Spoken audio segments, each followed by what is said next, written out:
This morning, live on Metro TV. This morning, we have Prince Agbata, who is the co-founder and CEO of Coliba Ghana Limited.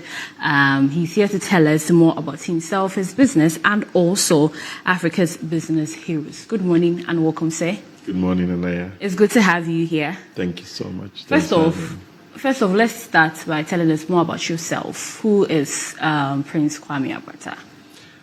Thanks so much. So I started off as a software engineer. Okay. Graduated from Ghana Telecom University College, top of my class, working as a software guy. Okay. Then there was a 3 June, disaster that happened on 3 June 2015. Yes. Yeah. I lost a very good friend. And the reason for that was because the main drainage system was choked with waste. Yes. We have a drainage problem in Ghana. Exactly. Yeah. So I think that's the genesis of the story, thinking about the waste problem and creating the first app for recycling, which we call the Uber for recycling. That was a Coliba app. Okay. So the idea was to create an Uber for recycling. We created that. We realized that there was no existing infrastructure to really collect this waste. Yeah. Fast forward, we started building the infrastructures by building collection centers, collection points across the country, and we are actually recycling these materials. So that's the story. That's the behind the story. But you see, you are saying it so rosy, everything. People would think that, everything was fine from the beginning. But then there must be challenges that you encountered, or there are challenges that you've encountered. So tell us previously and what you face now. I think for us, it's about coming into a space where there was really no recycling happening. Ghana is in about 2% recycling at the moment. And so when we came in, there is no, if you want to recycle your waste, everything goes into the same thing. A company picks it up, it goes to the landfill. Yeah. And so the challenge was, how do we collect segregated waste? That was the big challenge. Yeah. And so we had to set up collection points across the country. So currently we have about 8 collection centers in partnership with partners like UNDP and even Diageo, Guinness Ghana. We're setting collection points across the country. We've had challenges of working with land, even some landfill owners, and also challenges of working with waste pickers. Yeah. But I would say that these waste pickers are people that drive the work we do. So if you go through Accra, you see people picking up sachets.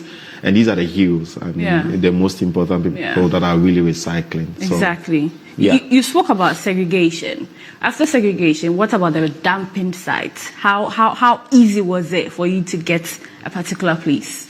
So we're sourcing materials from 3 ends. So at source, which is people segregate from their homes, they bring it to our deposit center. So a deposit center is just a 40-feet container that is recycled, solar powered within the communities like Okrobite. So we have 8 communities in Accra. You walk in there, drive there, whichever. You just see it on the Google map, take it there, it's weighed, and then you get a food item or you get cash incentives. So we're encouraging people to really segregate and bring it to the recycling points. The second option is landfill aggregators. So there are waste pickers in the landfill, right, that are actually sorting those materials. Yeah.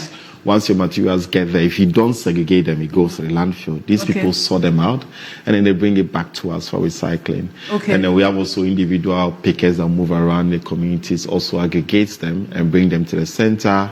It finally comes to us. We actually recycle them, and then we export them. So this is what we do.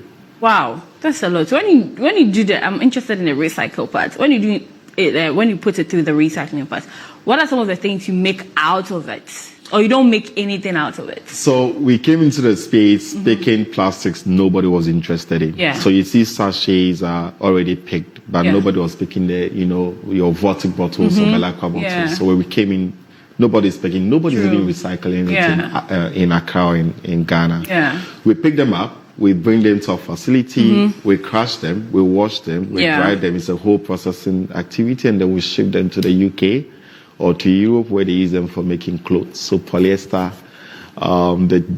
Chelsea t-shirts and all of those stuff are made from plastics.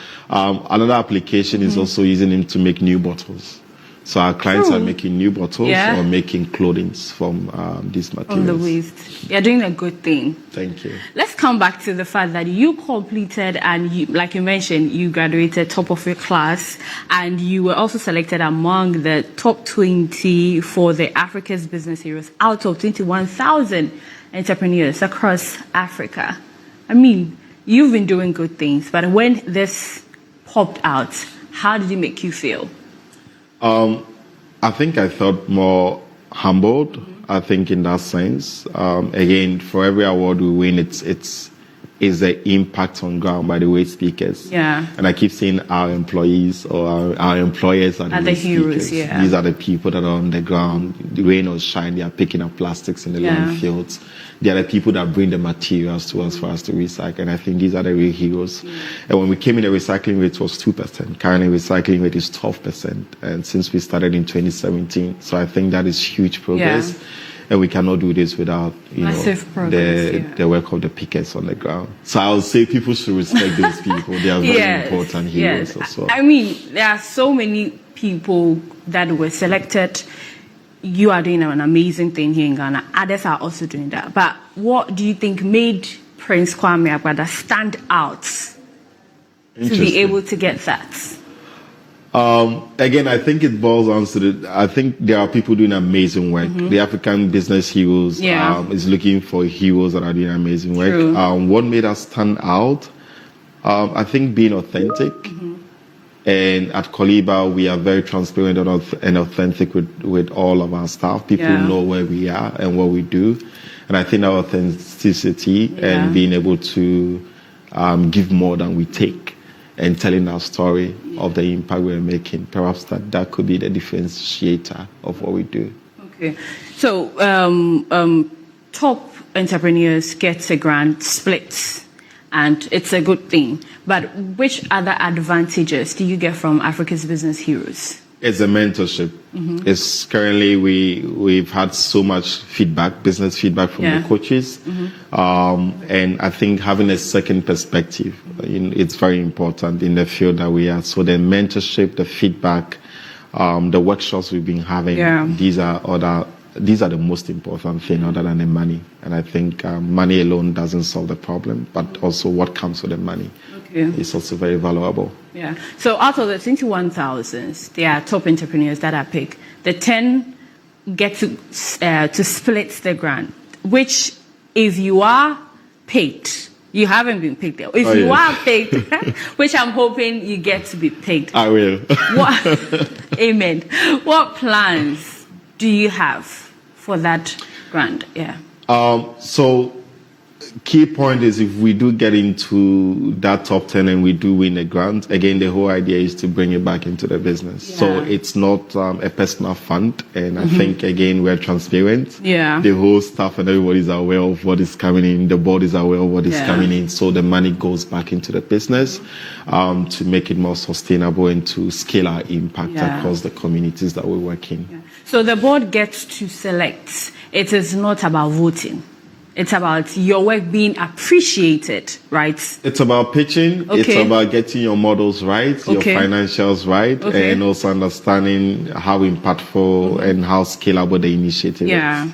And then the judges gets to select. So it's not an online voting program. Yeah. So when you started, when you got to be part of the Africa's Heroes, Business Heroes, after applying, you have gone through mentorship, and there are other things. You have met people. There's room for they say connect, meet people.